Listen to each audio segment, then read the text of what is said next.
샬롬, 주의 이름으로 여러분 가정과 여러분들에게 문안을 드립니다. 2021년 5월 2일 주일 예배를 같이 드리도록 하겠습니다. 벌써 5월이 됐습니다. 4월이 지나고 가정의 달 5월이라고 하는 참 좋은 달이 우리에게 왔습니다. 이 5월달 팬데믹 속에서도 가정의 소중함을 깨닫고 또 우리 사랑하는 이들의 소중함을 깨닫는 시간들이 되었으면 좋겠습니다. 찬양하면서 오늘 예배 함께 드리도록 하겠습니다.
지키시는 하나님은 나를 지키시네.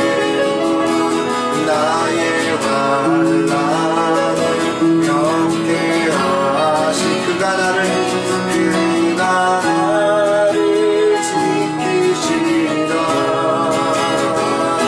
나의 주님을 지키시리라. 눈을 들어 산을 보아라. 너희 몸은 어디서나 전기르시 나를 만드신 여호와께로. 눈을 들어 산을 보아라. 눈을 들어 산을 보아. 너의 도움이 어디서 오나. 내 도움은 어디서 오나. 천지 지으신 너를 만드신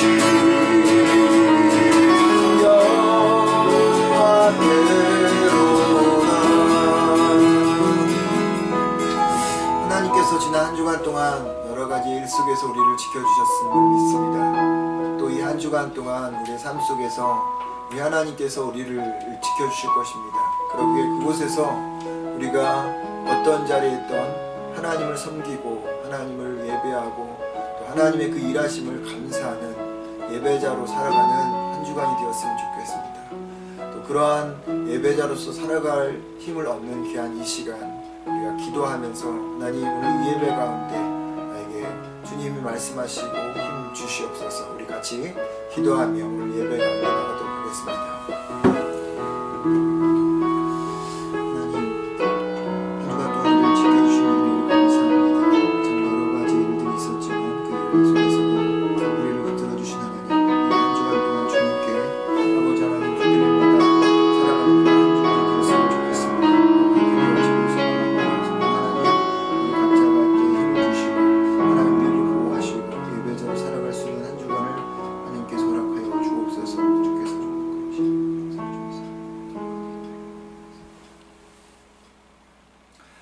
할렐루야. 여호와를 경외하며 그의 계명을 크게 즐거워하는 자는 복이 있도다. 그의 후손이 땅에 강성하며 정직한 자들의 후손에게 복이 있으리로다. 아멘. 찬송가 5장 같이 부르시겠습니다.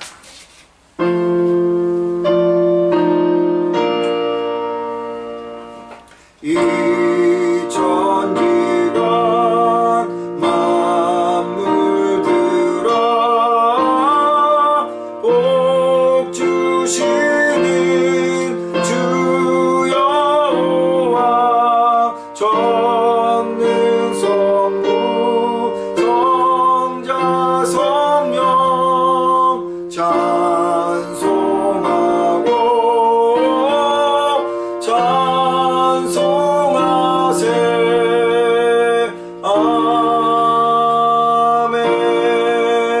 아멘. 사도신경 같이 고백하겠습니다. 전능하사 천지를 만드신 하나님 아버지를 내가 믿사오며 그 외아들 우리 주 예수 그리스도를 믿사오니 이는 성령으로 잉태하사 동정녀 마리아에게 나시고 본디오 빌라도에게 고난을 받으사 십자가에 못 박혀 죽으시고 장사한 지 사흘 만에 죽은 자 가운데서 다시 살아나시며 하늘에 오르사 전능하신 하나님 우편에 앉아 계시다가 저리로서 산자와 죽은 자를 심판하러 오시리라.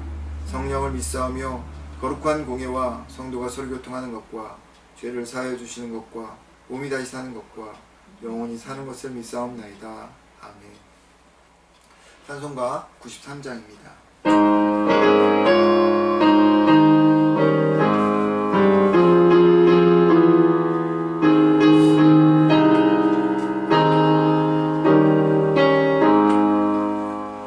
예수는 나의 힘이요 내 생명 되시니 구주 예수 떠나 살며 죄 중에 빠져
같이 기도하도록 하겠습니다. 한 주간을 돌아보면서 또 오늘 이 예배를 기억하면서 또 우리 주변에 우리의 기도가 필요한 이들을 기억하시면서 함께 기도하고 하나님 이 시간을 통해서 우리의 믿음이 또 굳건히 세워지게 하여 주시고 또 우리가 미처 깨닫지 못했던 우리의 죄들을 회개하고 하나님 또 성령께서 조명하여 주셔서 우리가 바른 길로 갈 수 있도록 하나님 이 시간 이 예배를 축복하옵소서. 함께 이런 마음으로 기도하도록 하겠습니다. 사랑이 많으신 아버지 하나님, 지난 한 주간을 지켜주시고 오늘 주님 성전에 보이지는 못했지만 같은 마음으로 예배드릴 수 있게 해주시니 감사합니다. 이 시간 우리를 하나의 끈으로 묶어주시옵소서. 그래서 같은 마음으로 목소리로 하나님 앞에 찬양하고 기도할 때 하나님 각 가정마다 예배드리는 그 하나님 곳곳마다 하나님의 진동이 일어나는 성령의 역사가 일어나는 은혜의 시간이 되어주셔서 주님의 임재를 경험하는 놀라운 시간이 되어주고 아버지 하나님 우리의 믿음을 지켜주시고 사랑과 은혜가 충만하신 아버지 하나님 또한 시간 주님 앞에 가기를 바라고 원하는 것은 하나님 이 자리가 아버지 하나님 주님 앞에 말씀을 듣는 한 시간이 되게 하여 주옵소서. 우리의 귀를 열고 우리의 눈을 열고 우리의 마음을 열어 하나님이 주시는 말씀을 잘 우리의 마음에 새기게 하시고 하나님 것이 아버지 30배, 60배, 100배의 현실로 외쳐내는 귀한 시간이 되게 하여 주옵소서. 지난 주간 아버지 우리가 알게 모르게 지었던 죄들이 있다면 성령 하나님 조명하여 주시고 깨닫게 하셔서 회개하게 하시고 하나님 우리 마음을 정결케 하여 주셔서 말씀이 우리 안에 가득 채워지는 보화가 우리 안에서 아버지 발견되어지는 놀라운 시간이 되게 하여 주옵소서. 여호와의 손이 짧아 구원치 못하심도 아니고 하나님의 능력이 부족하여서 우리를 구원하지 못하심도 아니라 말씀하셨습니다. 아버지 하나님이 우리의 죄가 하나님과 우리 사이를 갈라놓았다라고 말씀하셨었는데 하나님 우리라도 주님 앞에 아버지 나가지 못하는 그런 죄들이 있다면 이 시간 그 모든 것들을 하나님 그 장애물들을 치워나가고 그래서 성령 하나님으로 말미암아 하나님과 하나 되어지는 놀라운 시간이 되게 하옵소서. 하나님 우리 교회를 축복하옵소서. 하나님 우리의 자녀들을 축복하시고 아버지 앞에 예배드리는 당신의 자녀들을 한 사람 한 사람 이끌어 주옵소서. 하나님여 정말 힘들고 어려운 시대를 살아가고 있습니다. 우리의 믿음이 굳건해지게 하옵소서. 우리 가정의 이 5월달을 맞이하여서 더 하나님이 원하시는 아름다운 하나님 그런 믿음의 가정 하나님 열매 맺는 가정이 되게 하옵소서. 서로 사랑하고 서로를 이해하고 하나님이 나를 낮추는 그런 시간들이 되어지고 귀여 붙잡아 주시고 은혜를 베풀어 주옵소서. 사랑과 은혜가 충만하신 아버지 하나님 고통당하는 이들이 있습니다. 육체적으로 어려움을 겪고 있는 이들 가운데 함께 하셔서 하나님께서 진정으로 아버지 그들의 모든 하나님 기도의 제목 가운데 응답하시고 간절히 부르짖는 모든 자들의 그 간절함에 하나님 응답하셔서 하나님 영적으로 정서적으로 마음적으로 하나님 육체적으로 고침받는 놀라운 시간 또한 되게 하여 주옵소서. 하나님의 이 시간 하기를 바라고 원합니다. 우리 중보의 기도가 모아져 하나님께 올려드릴 때 하나님께서 이 모든 것을 사용하여 주셔서 하나님이 각각 필요한 모든 이들에게 하나님 응답하여 주옵소서. 이 예배의 모든 문제 좀 주님께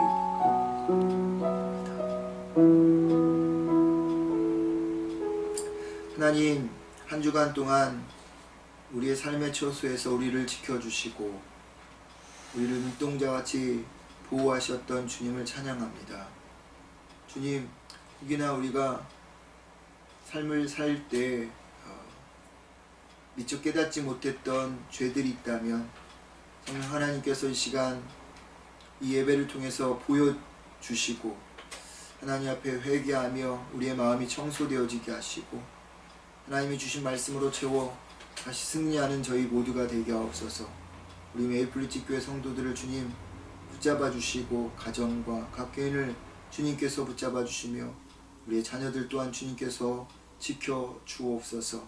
하나님 또한 주님 재정적으로 주님이 또 보호하셔서 어려움 겪지 않도록 도와주시고 육체적으로도 아픈 이들이 하나님 고침받도록 주님 은혜를 베풀어 주옵소서.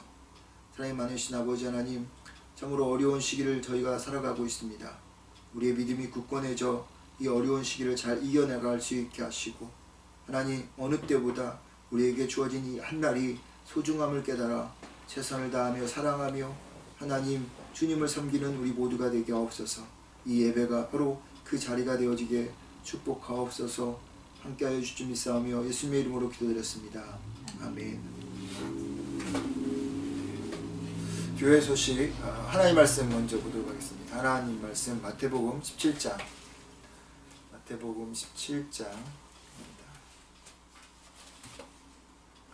17장 14절부터 14절부터 20절까지 읽겠습니다. 마태복음 7장 14절부터 20절까지 저랑 한 절씩 교독하도록 하겠습니다. 제가 먼저 읽겠습니다. 그들이 무리에게 이르매 한 사람이 예수께 와서 꿇어 엎드려 이르되 주여 내 아들을 불쌍히 여기소서. 그가 간질로 심히 고생하여 자주 불에도 넘어지며 물에도 넘어지는지라. 내가 주의 제자들에게 데리고 왔으나 능히 고치지 못하더이다. 예수께서 대답하여 이르시되 믿음이 없고 패역한 세대여, 내가 얼마나 너희와 함께 있으며 얼마나 너희에게 참으리요. 그를 이리로 데려오라 하시니라. 이에 예수께서 꾸짖으시니 귀신이 나가고 아이가 그때부터 나으니라. 이때 제자들이 조용히 예수께 나와 이르되 우리는 어찌하여 쫓아내지 못하였나이까. 이르시되 너희 믿음이 작은 까닭이기니라. 진실로 너희에게 이르노니 만일 너희에게 믿음이 겨자씨 한 알만큼만 있어도 이 산을 명하여 여기서 저기로 옮겨지리라 하면 옮겨질 것이요 또 너희가 못할 것이 없으리라. 아멘. 네, 교회 소식 특별한 것은 없습니다. 오늘 함께 예배드린 여러분들 주의 이름으로 축복하고요. 수요 온라인 기도회가 당분간 좀 쉬도록 하겠습니다. 사고 없으시기 바라고요. 그리고 5월 생일 맞이한 분들이 있습니다. 우리 길종 형제와 줄리 집사님 기억하시고 축하해 주시면 감사하겠습니다. 오늘 하나님 말씀 보도록 하겠습니다.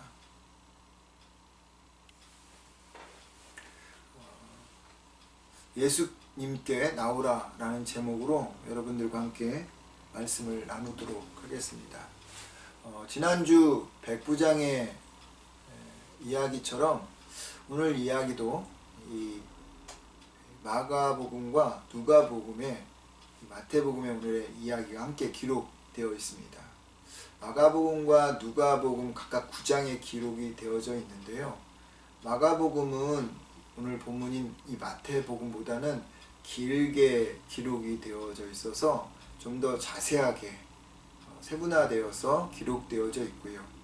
그리고 누가복음에는 이 마태복음에서 나오지 않는 언제 이 사건이 일어났는지에 대한 그 사건의 배경을 덧붙여서 기록하고 있습니다. 그래서 오늘 마태복음 그리고 마가복음 9장, 누가복음 9장 이야기를 종합해서 오늘의 사건의 전말을 함께 말씀드려 보도록 하겠습니다.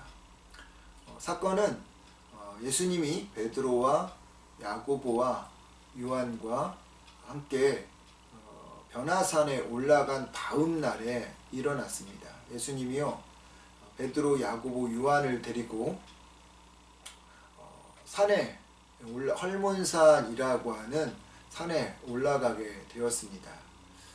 그곳에서 예수님은 모세와 엘리야를 만나게 되는데요. 이 세 명의 제자들이 이 사건이 너무나도 황홀하여서 예수님께 새 초막을 짓자고 예수님을 위해서, 모세를 위해서, 엘리야를 위해서 이렇게 짓자고 제안까지도 합니다. 그러한 과정에 예수님이 몸이 변화되죠. 그래서 변화산이라는 의미가 거기에서 덧붙여진 거죠. 원래는 헐몬산인데 예수님이 몸이 변화됐다 해서 변화산이라고 우리가 붙여지고, 또 그러한 순간에 하늘에서 소리가 들립니다. 이는 내 사랑하는 아들이다. 이런 황홀한 장면들이 변화산에서 이루어지고 있었습니다. 그리고 나서 비로소 이제 예수님께서 당신께서 예루살렘에 올라가면 죽게 될 것이다 라고 말도 하시죠. 이렇게 예수님께서 세 명의 제자들과 함께 이 변화산에 머물러 있는 동안에 나머지 9명의 제자들이 있겠죠. 그 9명의 제자들은 산 아래에 머물러 있었습니다. 그런데 그때 이 9명의 제자들에게 뇌질환, 간질병이라고 하는 병에 걸린 남자아이와 그 아버지가 찾아옵니다. 마태는 오늘 본문에 보면 간질병이라고 이야기하고 있고요. 마가와 누가는 귀신 들렸다라고 이야기하고 있습니다. 귀신이 간일병을 일으킨 것이겠죠. 그래서 이 귀신은 아이에게 경련을 일으키기도 하고 또 발작을 일으켰습니다. 그로 인해서 이 아이가 쓰러지기도 하고 거품도 물고 그렇게 쓰러지다 보면 혈색이 완전히 파랗게 되는 거의 죽어가는 그런 모습들도 보여지죠. 그러한 일을 수시로 겪는 아이였습니다. 심지어는 갑자기 물이나 불 속으로 뛰어들어서 어떻게 사람이 할 수 없을 정도의 상태가 되기도 했던 이 아이. 그 아이를 고치고 싶은 심정으로 아버지는 예수님께 데리고 나온 거죠. 근데 예수님과 이 3명의 제자는 거기에 없었어요. 변화산에 있었고 그냥 9명의 제자들만 있었던 거죠. 성경은 나오지 않았지만 실망할 수도 있었던 이 아버지.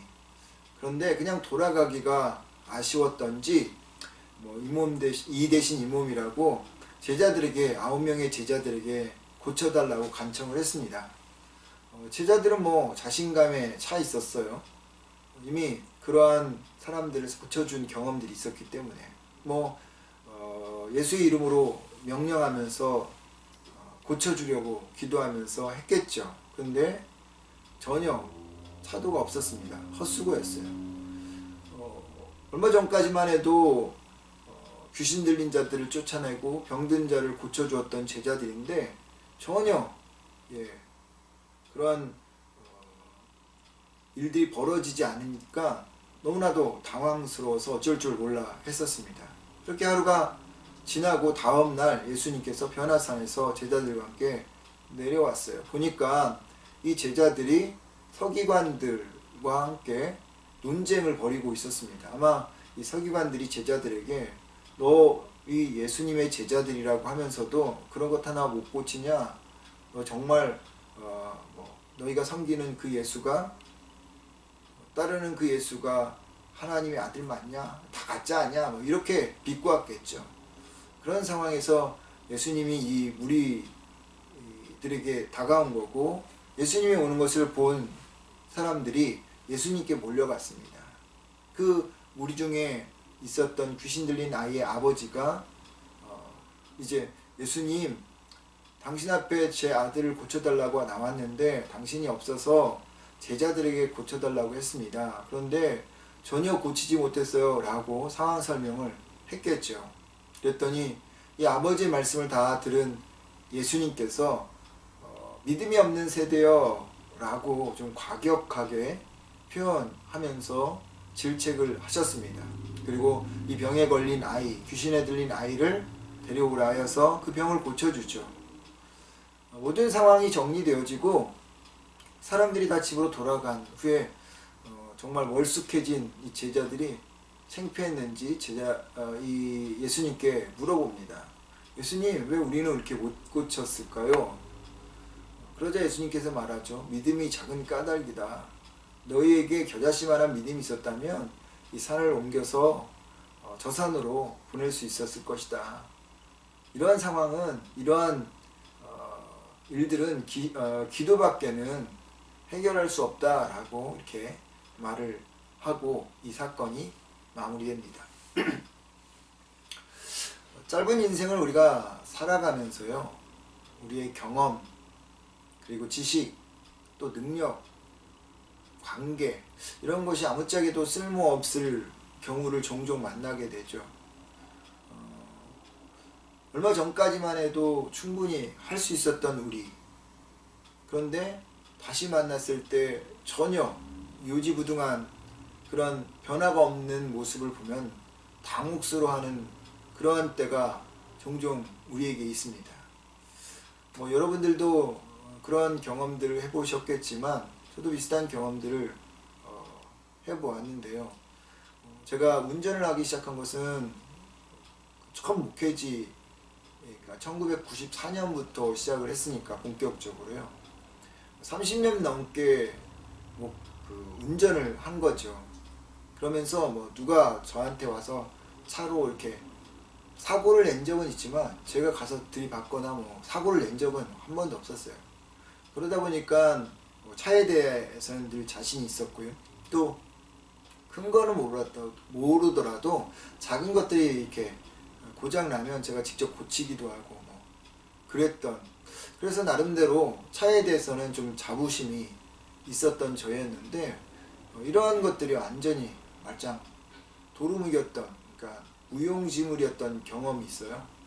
13년 전에 서리에서 겨울에 벌어졌던 일인데요. 저희 가족끼리 이제 지인을 만나려고 서리로 이제 가게 된 거죠.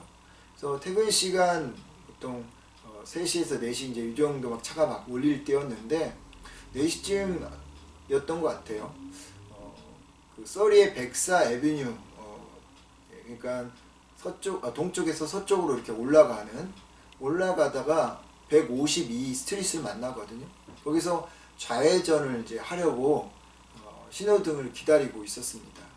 신호등이 바뀌고 나서 앞차 2대 정도, 3대 정도가 가고 나서 제가 이렇게 가는데 가다가 갑자기 덜컹 하면서 차가 서버렸습니다. 104하고 152 그 스트리트 정중앙이에요. 교차로에 딱 서버렸습니다. 마치 자물쇠가 잠겨버린 듯이 차가 단 1cm도 앞으로도 안 가고 뒤로도 안 갑니다. 중립을 해놓고 가려고 해도 안 되고요. 움직이지가 않아요. 등에 식은땀이 막 나기 시작하더라고요. 뭐 나름대로 차에 대한 그런 지식이 있어서 별 방법을 다 동원해봤지만 요지부등이었습니다. 시간이 흐르면서 차들이 엄청 막히기 시작했어요. 여러분 3시나 4시 때 152, 104 에비뉴 한번 가보십시오. 차들이 꽉꽉 막힙니다. 예. 그렇게 차들이 빈번한 왕래가 빈번한 도로 그 가운데서 차가 섰다고 생각해 보십시오. 더구나 그게 퇴근길 시간이에요. 완전히 정말 멘붕 상태가 온 거죠. 차는 그 152하고 104 딱 중간에 서버렸고, 그래서 이 동쪽에서 서쪽으로 가는 차, 서쪽에서 동쪽으로 가는 차, 남쪽에서 북쪽으로 가는 차, 북쪽에서 남쪽으로 가는 차, 이 차들이 저로 인해서 완전히 다 꽉 막혀버린 것입니다. 차들이 막 경적 울려대기 시작하더라고요. 간신히 빠져나가는 차들은 저를 향해서 엄청 욕하더라고요. 지금 생각해도 참 아찔합니다. 그 당시 이제 집사람과 아이들이 있어서 겨울이었고 차 안에 춥고 또 막 상황도 어렵고 해서 제가 이제 아는 분한테 좀 부탁을 해서 다른 데 가 있었고요. 저는 그곳에서 별의별 방법을 다 동원해서 좀 옆으로 빼보려고 했는데 꼼짝달싹 하지 않더라고요. 주변에 있던 분들이 좀 안타까웠는지 내려서 차를 밀어보기도 하고 뭐 좌우로 돌려보기도 하고 뭐 어떻게 했는데 전혀 움직이지 않습니다. 결국 레카차가 와서 1시간 반 만에 이제 끌고 갔는데 나중에 알게 됐지만 트랜스미션이 나갔어요. 근데 그 차 산지가 얼마 되지 않았거든요. 트랜스미션이 나가버린 겁니다. 차에서 가장 중요한 엔진 아니면 트랜스미션인데 비싸게 준 차인데 그냥 트랜스미션이 나가버렸어요. 나름대로 가지고 있었던 지식이나 그런 경험들, 자신감 아무짝에도 쓸모없는 무기력함을 그때 경험하게 된 거죠. 정말 식은땀이 줄줄 흐르던 그런 시간들이었습니다. 여담이었지만요. 그렇게 차가 막히고 막 난리가 막 되니까 경찰이 와야 되는데 경찰도 오지 않더라고요. 제가 나중에는요 그냥 교통 순경이 됐어요. 그래서 서로 이렇게 수신호로 당신 가고 당신 쓰십시오 막 이렇게 했더니 나중에는 이게 지나가면서 사람들이 저한테 고맙다고 인사도 하더라고요. 모르긴 몰라도 그때 교통방송에 제 모습이 나오지 않았을까 그런 생각도 해봅니다. 그런데 정말 너무너무 힘든 시간이었습니다. 어떻게 해볼 도리 없는 진퇴양난의 그러한 상황을 만난 거죠. 우리가 그렇게 진퇴양난의 상황을 만나게 됩니다. 아무리 노력해봐도 내가 가진 지식이나 혹은 관계를 총동원해도 말짱 헛수고인 경우를 만나게 되죠. 그럴 때면 정말 인간이 얼마나 나약한지를 보게 됩니다. 얼마나 무기력한지를 깨닫게 돼요. 물론 그 순간 지나가면 또 다 잊어버리겠지만 그 순간만큼 정말 이렇게 무기력할 수 있을까? 이렇게 내가 아무것도 할 수 없는 존재인가? 그런 생각을 해보게 되는 거죠. 정말 그 순간만큼은 슈퍼맨이 됐으면 좋겠고요. 기도만 하면 다 아픈 곳이 나았으면 좋겠고, 그 순간만큼은 상대의 머릿속을 꿰뚫어보는 그러한 정말 사람이 되었으면 좋겠더라고요. 그 순간만큼은 타임머신을 타고 과거 혹은 미래로 가서 문제 해결을 미리 막거나 아니면 문제 해결책을 가지고 오고 싶을 정도로 사람들이 어떤 그런 당혹스러운 경험들, 어려움들을 만나게 될 때가 있죠. 9명의 제자들이 그러지 않았을까 생각합니다. 예수님의 제자였고 예수님의 로부터 병자를 고칠 수 있는 능력들을 받은 사람들이었습니다. 실제적으로 그들은 나가서 병자들을 고쳤고 귀신 들린 사람들을 치료해 주었습니다. 그러니까 그들에게 아버지가 데려온 이 간질병, 귀신 들린 아이를 못 고칠 그런 이유가 없었던 거죠. 그런데 꼼짝달싹 하지 않은 거예요. 아무리 외치고 아무리 기도해도 이 아이는 고쳐지지 않은 것이었습니다. 오히려 그곳의 주변에 있는 사람들이 보면서 비웃었겠죠. 웃음거리로 전락해버리는 이 제자들의 모습. 아마 멘붕이 와서 정말 당황스러워하고 어쩔 줄 몰라 했었을 것입니다. 그때 구세주였던 이제 구원 등판하시는 예수님이 이제 나타난 거죠. 예수님께 능력을 받아서 귀신을 쫓아내고 병을 고쳤던 이 9명의 제자들이 왜 이런 상황에 직면하게 됐을까요? 왜 귀신 들린 아이를 고쳐주지 못했을까요? 한 3가지 정도 생각해 볼 수 있다 생각합니다. 첫째, 그 자리에 예수님이 없었다고 하는 거죠. 귀신에 걸린 아이의 아버지는 예수님을 만나러 온 거예요. 제자 만나러 온 것이 아니었던 거죠. 그런데 예수님이 그 자리에 없었습니다. 물론 예수님이 없어도 제자들에게는 예수님이 주신 능력이 있었지만 이 이야기의 포인트는 뭘까요? 예수님이 그 자리에 없었다고 하는 것입니다. 사건의 주인공이 없었다는 거죠. 치유의 주체자이신 예수님이 그 자리에 없었다 하는 것이 오늘의 이야기의 한 포인트라고 하는 겁니다. 우리의 인생에 있어서 일어나는 모든 것의 중심은 예수님이 계셔야 한다는 것을 말하고자 하는 겁니다. 우리는 예수님을 떠나서는 아무것도 할 수 없는 존재예요. 요한복음 15장 5절에 여러분이 잘 아시는 말씀, 나를 떠나서는 너희가 아무것도 할 수 없다. 이 말이 무슨 말씀입니까? 인간은, 예수를 믿는 우리 모두는 예수님이 있어야만 비로소 의미 있는 존재가 된다라고 하는 것이에요. 밤하늘에 달이 뜨고 그리고 별이 아름답게 비춰지는 이유가 뭘까요? 해가 그 달을 비추니까 슈퍼문이 되는 것이고, 해가 별을 비추니까 아름답게 보여지는 것이에요. 스스로 달과 별이 그렇게 아름답게 비춰질 수가 없는 겁니다. 나라는 존재가요, 의미 있는 이유는 예수님이 계실 때입니다. 예수님을 떠나서는 그냥 우리는 생명 없는 해수아비와 같은 존재일 뿐이다 라는 것입니다. 예수님 없이 주어지는 행복, 예수님 없이 주어지는 성공, 예수님 없이 주어지는 건강, 그건 별 의미가 없다고 하는 거예요. 예전에 축구선수 이영표 집사님이 그런 이야기 하셨어요. 예수님 없이 성공이 아니고 예수님이 계시면 실패가 아니다 라고 말했는데, 비슷한 이야기입니다. 예수님이 주인공이라는 거죠. 예수님이 계셔야 내 인생에 의미가 있는 것이고 내 인생이 빛이 밝혀지는 것이고 비로소 우리는 하나님 안에서 행복이 무엇인지를 알게 되어진다는 거죠.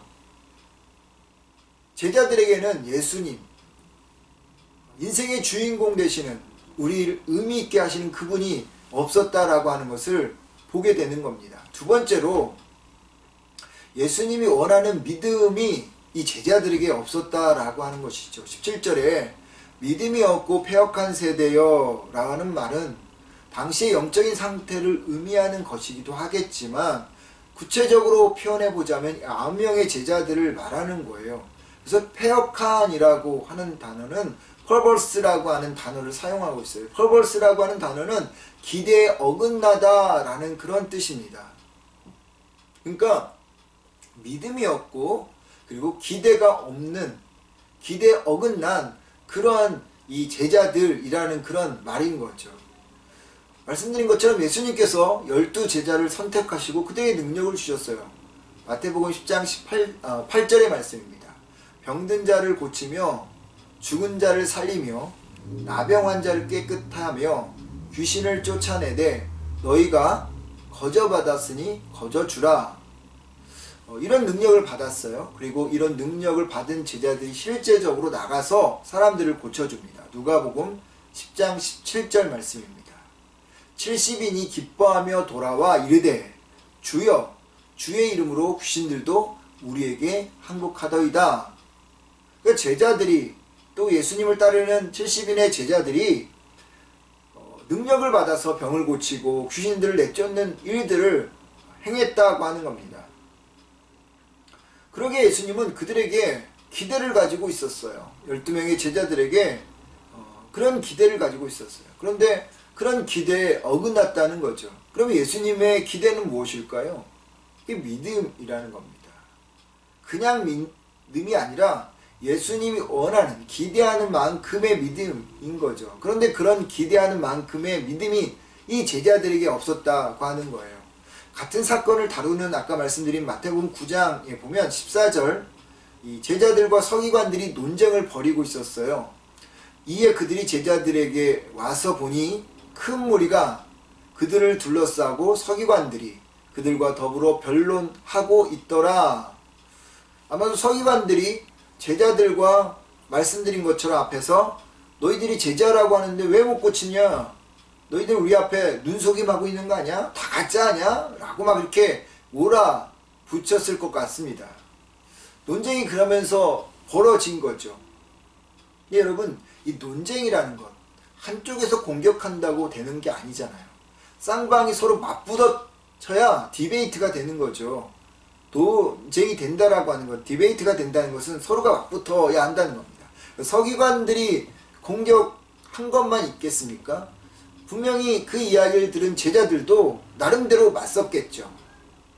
근데 진짜 믿음이 있으면 여러분 논쟁이 이루어질까요? 안 이루어질까요? 이루어지지 않습니다.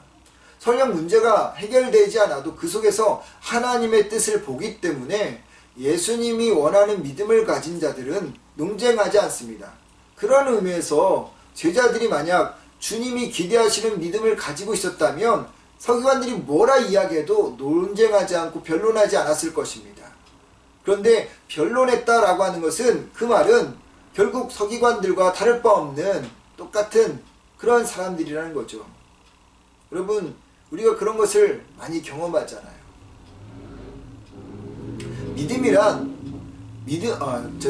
논란이란 믿음의 영역이 아니에요. 논쟁이란 믿음의 영역이 아닙니다. 변론이 있고 다툼이 있는 곳에는 믿음이 절대 일어나지 않습니다. 아무리 많은 사람들이 모여있을지라도 밤새 토론한다 해도 논쟁으로는 믿음이 일어나지 않아요. 제가 예전에 이제 청년들과 목회를 할 때 어떤 사역을 준비하면서 할 때 밤새워 논쟁하는 그런 일은 없었어요. 대부분 이제 어떤 일을 하면 기도하면서 그리고 그 일을 밀어붙인 거죠. 제가 그렇게 했던 이유가 있었어요. 제가 예전에 있었던 교회에서 기획위원회라고 우리가 있는 그 기획위원회에서 이 목사님과 기획위원들, 장로님들이죠. 어떤 문제를 가지고 어떤 이제 그 사역을 위해서 이야기를 시작했는데 그 전날 세네시부터 시작해서 그 다음날 새벽에 그 아침까지 했던 일들이 있었어요. 저녁에 저녁 식사를 시켜가면서 먹으면서 이야기를 하고 그 다음날 새벽까지 쭉 하는 뭐 중에 샜겠지만 여러분 하나님의 역사는 그게 논쟁을 해서 토론을 해서 이야기를 해서 되는 게 아니에요. 하나님이 원하는 믿음이 있어야만 그 일들을 감당할 수 있는 거죠. 그 장소에 9명의 제자들, 서기관들, 무리들, 귀신 들린 아이들과 같은 많은 종류, 4종류의 사람들이 있었지만 믿음이 일어나지 않는 이유가 뭡니까? 논쟁이 그 안에서 벌어진 이유가 무엇입니까? 그것은 주님이 기대하는 믿음이 그들에게 없다라고 하는 것입니다. 믿음이 없는 곳에는요, 아무리 많은 사람들이 모여 떠들고 외칠지라도 절대 역사가 일어나지 않습니다. 세 번째로 높아진 마음 때문이겠죠. 모든 사람들이 다 물러가는 후에 이 제자들이 예수님께 물어본 거죠. 19절입니다. 이때 제자들이 조용히 예수께 나와 이르되 우리는 어찌하여 쫓아내지 못하나이까? 이 말의 의미는 이런 거겠죠. 예수님, 당신이 우리에게 귀신을 쫓아내는 그런 권세를 주셨잖아요. 그래서 우리는 그 능력으로 많은 귀신들을 실제적으로 쫓아내고 병자들을 고쳤습니다. 그리고 우리는 능히 그 일도 할 것이라 믿었어요. 그런데 이 아이를 고쳐주지 못했어요. 왜 이번 일은 잘 되지 않았을까요? 뭐 이렇게 물어봤겠죠. 여러분, 9명의 제자들 실제적으로 귀신을 내쫓고 병자를 고쳐줬습니다. 얼마나 대단하게 느껴졌을까요? 남들이 하지 못하는 일들을 하니 얼마나 자부심이 높았을까요? 얼마나 마음이 높아졌을까요? 병자를 고치고 귀신을 내쫓는 일이 자신의 능력을 한 줄로 아마 착각했을 것입니다. 사람이요, 다른 사람과 차별적인 능력을 가지면 처음에는 좀 겸손하다가도 시간이 지나면 마음이 높아지게 됩니다. 자신이 잘나고 능력이 있다고 생각하는 거예요. 제자들도 그랬겠죠. 자기들이 주님으로부터 능력을 받았지만 사람들을 고치고 귀신을 쫓아보다 보니까 자기들이 잘난 줄 알았는 거죠. 자신들이 능력이 있는 것으로 생각한 거죠. 그래서 그날 이 아이를 데리고 온 이 귀신 들린 아이도 그렇게 그냥 자기들의 어떤 높아진 마음으로 고쳐 보았을지도 모르겠고, 그냥 습관적으로 이전에 됐으니까 지금도 될 것이다 라고 하는 그런 마음으로 고쳐 보려고 했었을지도 모르겠습니다. 자신을 과신하는 사람, 마음이 높아지는 자에게는요, 하나님의 역사가 일어나지 않습니다. 하나님이 주신 은혜, 하나님의 축복임을 알다가 시간이 지나면서 자신의 능력과 지혜를 앞세우면 남처한 일을 당합니다. 나중에는요, 아무것도 할 수 없는 무기력한 상황을 만납니다. 마음이 높아지면 하나님은 우리를 어떤 노력과 힘을 써도 아무 도움이 되지 않은 극한 상황으로 몰아가실 수가 있어요. 그러기 전에 우리가 낮은 자리로 돌아가야 됩니다. 9명의 제자들이 멘붕에 빠진 것은요, 그곳에 문제 해결점이 되시는 예수님이 계시지 않았기 때문이었고, 그리고 예수님의 기대에 못 미치는 믿음이 그들에게 있었고, 스스로할 수 있다고 하는 높아진 마음이 그들에게 있었기 때문이었습니다. 그렇다면 우리를 아찔하게 만드는 그 무기력한 상황에서 또 문제 앞에서 어떻게 우리는 하면 좋을까요? 이 세 가지를 돌아서 생각해 보면 되죠. 그 문제와 그 상황을 극복할 수 있는 방법은 오늘 본문을 통해서 2가지라고 생각합니다. 첫 번째, 단순합니다. 예수님께 나와야 합니다. 14절에 한 사람이 예수께 와서 꿇어 엎드려 이르되, 아버지는 아들이 고치지 못한 상태에서 가버리지 않았어요. 예수님을 기다리고 있었을 것입니다. 그리고 그 예수님이 나타나자 아버지는 아들을 데리고 예수님 앞에 나간 거죠. 문제 해결은 예수님께 오는 것, 나가는 것입니다. 예수님께 나갈 때 모든 것이 풀려지기 시작하는 것입니다. 여러분의 문제들이 예수님 앞에 나감으로 인하여서 풀려지기를 주의 이름으로 축원을 드립니다. 최근 몸에 좀 이상 증세가 있어서 병원에 가는 것도 어렵고 의사 만나는 것도 어렵고, 그래서 그냥 제 스스로 처방해서 타이레놀이나 이부프펜을 좀 먹어봤어요. 좀 호전되기를 바랬는데 전혀 호전되지 않더라고요. 그래서 인터넷에서 막 찾아보니까 제 증상으로 따라 나온 병명들이 뭐 이런 병 저런 병 여러 가지 병들이 나와서도 혼란스럽더라고요. 어떻게 해야 될까 막 고민하다가 마침 후배 한의사가 있는데 후배 한의사를 만나서 이야기해봤더니 제가 생각하는 그런 병명과는 전혀 다른 병명을 이야기하더라고요. 되게 멀쑥했습니다. 병에 걸린 사람이 치료를 받기 위해서는 그 사람이 의사나 전문적인 지식을 가지고 있지 않는 한 스스로 판단해서 절대 고칠 수가 없죠. 병을 고치기 위해서는 의사에게 가야죠. 마찬가지로 영혼의 병이 생기면, 인생의 문제가 생기면 영과 육을 만들고 모든 일을 주관하시는 하나님께 나가야 한다는 것입니다. 귀신 들린 아이가 치료받기 위해서 어떻게 해야 합니까? 그 귀신까지도 다스리는 예수님께 나가야 하는 겁니다. 제자들도 귀신을 몰아낼 수 있는 능력은 있었지만 그들에게는 믿음의 주체 되시는 예수님이 없었기에 그런 능력을 행할 수 없었던 것이었습니다. 그러기에 예수님이 있는 그 자리에 나가는 것이 우리에게 있어서 모든 문제를 해결할 수 있는, 우리의 진퇴양난에 빠지게 하고 우기를 무기력하게 하고 당혹스러게 하는 그 상황과 그 문제로부터 벗어날 수 있게 한다라고 하는 거죠. 이런 문제 중에는 우리가 스스로 할 수 있는 일도 있지만 스스로 할 수 없는 일들이 더 많아요. 엄청 많습니다. 그때 우리가 해야 할 일은 우리의 삶을 주관하시는 예수님께 나가는 것입니다.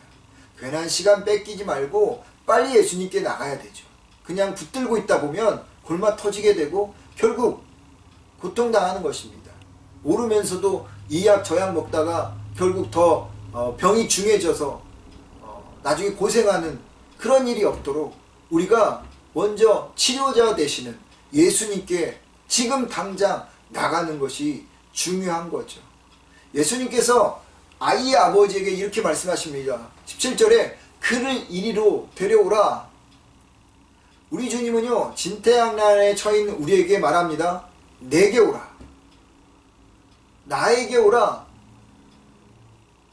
예수님께서 그렇게 나에게 오라 하셨을 때 무엇을 우리에게 주십니까? 마태복음 11장 28절입니다. 수고하고 무거운 짐진 자들아 다 내게로 오라. 내가 너희를 쉬게 하리라. 여러분, 예수님께서는 우리에게 참 자유와 참 쉼과 평안을 주시고 우리를 새로운 길로 인도하여 주시는 거예요. 그렇게 아버지가 예수님께 나왔을 때 그 아이가 어떻게 됐죠? 18절입니다. 이에 예수께서 꾸짖으시니 귀신이 나가고 아이가 그때부터 나으니라. 예수님께 나오십시오. 문제가 풀리기 시작할 것입니다. 우리 모두 주님께 나가 모든 문제의 해결을 받기를, 그 문제의 해결점 되시는 예수님의 이름으로 축원을 드립니다. 두 번째, 생명력 있는 끈기 있는 믿음의 기도를 해야 한다고 하는 겁니다. 예수님께서 이렇게 말씀하셨어요. 20절 말씀입니다. 너희 믿음이 작은 까닭이니라. 진실로 너희에게 이르노니 만일 너희에게 믿음이 겨자씨 한 알만큼만 있어도 이 산을 명하여 여기서 저기로 옮겨지리라 하면 옮겨질 것이요 또 너희가 못할 것이 없으리라. 어쩔 수 없는 상황을 만났을 때 우리가 해야 할 일은 생명력 있는 끈기 있는 믿음의 기도를 해야 한다는 거죠. 끈기 있는 믿음의 기도, 생명력 있는 믿음의 기도가 우리를 그 상황에서 이길 수 있도록 인도하는 그런 길이 될 것이다 라는 겁니다. 예수님이요, 제자들에게 너희 믿음이 작은 까닭이라 이렇게 하셨는데요, 오해하기 쉬운 것은 예수님이 말한 이 믿음이 작다라는 말을 믿음의 사이즈, 즉 크기로 오해하기 힘든 거죠. 만약 그렇다면 뒤에 나오는 겨자씨와 같은 믿음은 옳은 믿음이 아니죠. 겨자씨는요, 가장 작은 것 중에 작은 씨이기 때문입니다. 그렇다면 여러분, 믿음이 작은 것이 옳지 않다라고 하는 이 예수님의 말씀은 뒤에 나오는 겨자씨와 같은 믿음, 같은 믿음이기 때문에 옳지 않는 믿음이에요. 그런 믿음은 역사를 일으킬 수 없는 그런 믿음인데 산을 옮길 수 있다고 예수님께서 말씀하잖아요. 이게 오해가 있을 수 있는데 예수님이 말하는 믿음이 작다 했을 때 이 작다는요, 믿음의 크기를 말하는 게 아니에요. 스몰을 말하는 게 아니에요. 스몰 오와 빅 이게 아니고요. 믿음의 강도를 말하는 거예요. 믿음이 약하다? 믿음이 강하다 이런 뜻이에요. weak or strong. 그러니까 너의 믿음이 작은 까닭이다 이라는 말은 너의 믿음이 작다 이게 아니라 너의 믿음이 약하다, 너의 믿음이 강하지 않다라는 뜻입니다. 근데 여기서 강하지 않다, 강하다, 이 강하다라는 의미가 무엇인지를 우리가 알아야 되는데 이걸 겨자씨로 비유해서 설명한 거예요. 20절은 기도하는 사람들에게 있어서 많이 인용되는 말씀이잖아요. 그래서 믿음을 붙들고 기도하면 이 산을 옮길 수 있다라고 하는 그런 마음으로 기도합니다. 뭐 전혀 틀린 말이 아니죠. 근데 이 말에는 또 다른 그보다 더 중요한 의미가 내포되어 있어요. 예수님 당시에 겨자씨가 가지고 있는 의미가 있는데요. 말씀드린 것처럼 겨자씨는 눈에 보이지 않도록 정말 작은 씨입니다. 그런 이 겨자씨가 척박한 이스라엘 땅에서 그 광야에서 자란다는 거예요. 심겨지면 새들이 깃들 만큼 큰 잎사귀를 만들어내고 그리고 나그네들이 그늘이 져서 그곳에서 쉬기도 할 정도로 크게 성장하나 눈에 보이지도 않는 그 씨가 큰 역할을 하게 된다는 거죠. 그래서 사람들은 이 겨자씨를 엄청난 생명력을 가진 그러한 씨라고 생각합니다. 나무라고 생각해요. 한낮에는 뜨거운 태양 아래서 밤에는 추운 날씨에도 비가 오지 않는 그 척박한 땅에도 보이지 않는 그 겨자씨만한 그 씨가 죽지 않고요. 끈기 있게 살아남아서 결국 많은 것들을 제공해주는 생명력 있는 강한 나무로 인식되어져 있다고 하는 것입니다. 산도 마찬가지예요. 예수님 당시의 산이라는 것은 그냥 산보다는 어떤 힘, 파워, authority, 권세를 상징하는 표현이었습니다. 시편 121편 내가 산을 향하여 눈을 들리라 나의 도움이 어디서 올꼬. 시편의 기자가 내가 눈을 들려 산을 본다 이야기했잖아요. 이 산은 어느 산을 말하냐면 예루살렘 성이 서여 있는 산을 말합니다. 그거 시온산이라고 하는데 유대인들은 하나님의 도성인 이 예루살렘을 시온산에 세우고 시온산이 예루살렘을 보호해 준다고 생각했습니다. 다윗도 그래서 시온산 위에서 예루살렘을 건축한 거죠. 어떤 적들도 근접할 수 없는 능력을 가진 이 산. 그래서 산이라는 의미는 파워 혹은 authority, 힘과 권세를 상징하는 것입니다. 그걸 가지고 예수님께서 이 겨자씨와 산을 빗대어 이야기한 거예요. 그러니까 겨자씨만한 믿음이 있으면 산을 옮길 수 있다 이렇게 말씀하신 것은 끈기 있고 포기하지 않는 생명이 있는 그런 믿음의 사람, 그 믿음의 기도는 정말 사람이 어떤 노력을 해도 끔찍하지 않는 그 귀신과 같은 세력을 몰아낼 수 있다라고 말하는 겁니다. 예수님이 겨자씨를 끈기 있는 생명 있는 그 어떤 것, 믿음의 기도로 말하는 것이고 산은 인간이 어쩔 수 없는 그 영역, 귀신의 영역이든 내가 할 수 없는 영역들을 말씀하시는 거예요. 결국 겨자씨만한 믿음이 산을 옮긴다라는 이 말은 무슨 이야기하냐면 생명력이 있는 기도, 믿음의 기도, 끈기 있는 기도가 귀신을 몰아낼 수 있다라고 하는 것이에요. 꼼짝달싹도 안 하는 그 귀신을 몰아낼 수 있다라고 하는 것입니다. 그래서 마가복음에서는 뭐라고 이야기하는 줄 아세요? 마가복음 이 사건을 다루고 있는 9장 29절에는 기도 외에는 다른 것으로는 이런 종류가 나갈 수 없다라고 말합니다. 기도 외에는 다른 것으로는, 기도 밖에는 이런 종류가 뭐냐면 귀신 말하는 거예요. 꼼짝달싹도 할 수 없는, 정말 우리를 무기력하게 하고 정말 당혹해 하고 진퇴양난에 빠뜨리는 그 상황과 그 관계와 그 건강과 아픔과 이런 그것들을 몰아낼 수 있는 것이 무엇이냐? 끈기 있고 포기하지 않는 그 믿음의 기도다라고 하는 것입니다. 결국 여러분 이 아이를 고치지 못한 제자들에게 있어서 무엇이 없었던 것이죠? 생명력 있고 끈기 있는 믿음의 기도가 그들에게 없었던 것입니다. 여러분, 우리를 꼼짝 못하게 하고 있는, 또 나의 인생을 부정하게 하고 무기력하게 하고 아찔하게 만드는 귀신들이 있나요? 우리 가정을, 나의 관계를, 나의 사업체를, 나의 건강을 정말 진퇴양난에 빠뜨려서 꼼짝달싹 하지 못하게 하는 귀신들이 있나요?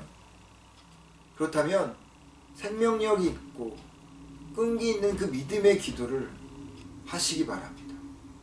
그거밖에는 귀신들을 몰아낼 방법이 없는 거예요. 여러분, 아무리 비싸고 세상에 하나밖에 없는 멋진 자동차라도요, 기름이 없으면요, 또 전기가 없으면 갈 수가 없어요. 그와 같이 여러분, 끈기 있는 믿음의 기도, 생명력 있는 믿음의 기도가 없으면 우리가 만나는 모든 문제에서 우리는 한 발자국도 나갈 수가 없습니다. 우린 제자들처럼 주님으로부터 동일한 능력을 받은 사람들입니다. 주님은 우리에게 딸을 살려주지 않으면 단 한 발자국도 물러나지 않겠다고 주님을 붙들었던 수로보니게의 여인의 그 끈기, 그 포기하지 않는 생명 있는 믿음의 기도를 우리에게도 주셨어요. 여러분, 우리가 그것을 사용해야 되는 겁니다.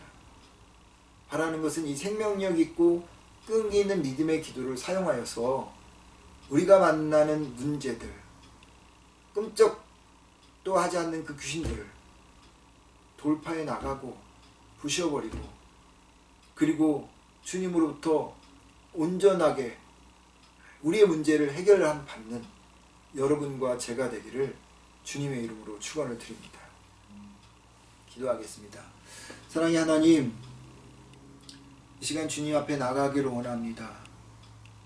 하나님, 이 시간 주님이 주시는 그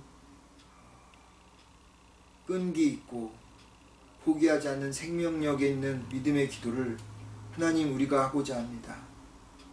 우리에게 능력 주시고 힘 주셔서 우리 앞에 있는 모든 문제들을 아버지 하나님, 이 두 가지로 이겨가는 저희들이 되게 하옵소서. 한 주간 동안 하나님, 우리가 주님 안에서 예수님께 나가 주님, 당신께서 모든 문제를 해결해 주시는 그 놀라운 경험들을 하는 이 복된 한 주간이 되게 하나님이 축복하여 주옵소서. 예수님의 이름으로 기도드렸습니다. 아멘. 찬송가 365장입니다.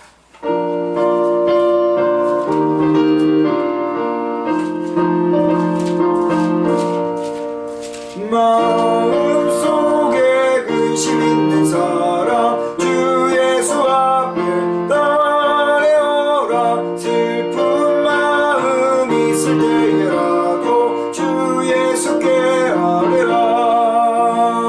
주 예수 앞에 따라오라. 주 우리의 친구니 무엇이나 근심하지 말고 주 예수께 아뢰라. 눈물 나며 깊은 한숨 쉴 때 주 예수 앞에 따라오라. 은밀한 죄 내게 있더라도 주 예수께 아뢰라. 주 예수 앞에 따라오라. 주 우리의 친구니 무엇이나 근심하지 말고 주 예수께 아뢰라. 괴로움과 두려움 있을 때 주 예수 앞에 따라오라. 내일 일을 염려하지 말고 주 예수께 아뢰라. 주 예수 앞에 따라오라. 주 우리의 친구니 무엇이나 근심하지 말고 주 예수께 아뢰라. 죽음 앞에 겁을 내는 자여 주 예수 앞에 아뢰오라. 하늘나라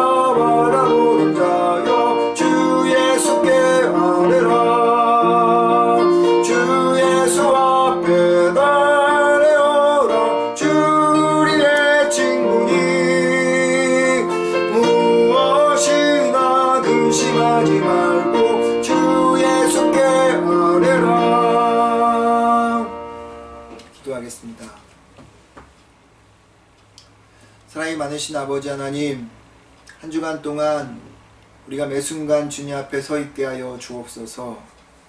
우리가 있는 그곳이 어느 곳이든지 우리의 길이 하나님 옳은 길을 가지 않고 잘못된 길에 서 있다면 하나님, 우리가 길을 멈추어 쓰고 그곳에서 주님 앞에 나가는 저희들 되게 하여 주옵소서. 그래서 아버지 하나님, 문제의 해결점 되시는 그 예수님으로부터 우리가 다시 시작하고 주님이 그 모든 문제를 하나하나 풀어가는 놀라운 은혜의 경험을 하게 하여 주옵소서. 하나님, 우리 앞에 산과 같은 하나님 귀신들과 같이 정말로 끔찍도 하지 않는 문제들이 있을 수가 있습니다. 그런 일들을 우리가 경험하기도 합니다. 하나님, 그럴 때 우리가 주님이 원하시는 하나님 그런 믿음, 정말 끈기 있고 하나님 포기하지 아니하며 생명력 있는 그 기도로, 하나님 그 믿음의 기도로 하나님 앞에 외치는 저희가 되게 하옵소서. 수르보니게아 여인처럼 아버지 하나님께서 고쳐주시지 아니하면, 예수님 당신께서 고쳐주시지 아니하면 단 한 발자국도 이 자리에서 떠나지 않겠다고 했던 그 결연한 의지처럼 하나님, 우리가 주님 앞에 정말로 하나님 기도하는, 목숨을 걸고 하나님 외치며 부르짖는 저희들이 되게 하여 주옵소서. 그래서 역사를 일으키고 하나님의 영광을 드러내는 일들을 아버지, 우리가 이 한 주간 동안 주님 안에서 누리는 저희 모두가 되게 하여 주옵소서.